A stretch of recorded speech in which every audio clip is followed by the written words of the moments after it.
नेपाल और भारत दोनों देशों के रिश्ते उतने पुराने कहे जाते हैं जितना हिमालय है। पर्वत के एक पार भारत और दूसरी ओर नेपाल। नेपाल के बहुत सारे लोग हमारे यहाँ नौकरी करते हैं और भारत के तमाम लोग वहाँ खरीदारी करने और रोज़मर्रा के कामों के लिए जाते हैं। लेकिन बीते कुछ दिनों से दोनों देशों के बीच सीमा के आसपास के इलाकों को लेकर खींचतान चल रही है। नेपाल ने एक नया नक्शा बनाया है जो भारत को मंजूर नहीं है।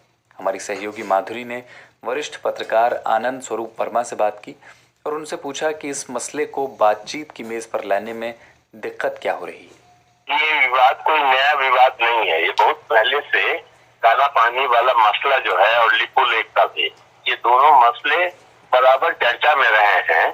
इसमें दोनों सरकारों की ढिलाई है कि इन्होंने बातचीत करके इसको सुलझाया।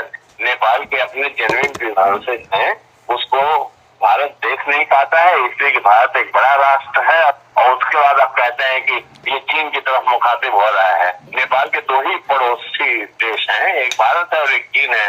अगर भारत इस तरह से करेगा तो जाहिर सी बात है कि वो अपनी मदद के लिए कहीं तो हाथ फैलाएगा।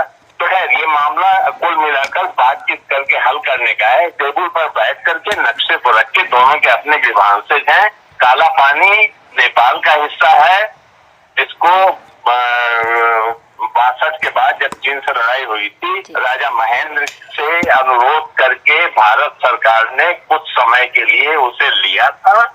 ये थे वरिष्ठ पत्रकार आनंद स्वरूप वर्मा। अंग्रेजों के जमाने में ही नेपाल और भारत के बीच एक संधि हुई थी जिसमें दोनों देशों की सीमाएं तय कर दी गई थीं। ये पूरा मसला आखिर है क्या, समझा रही हैं माधुरी।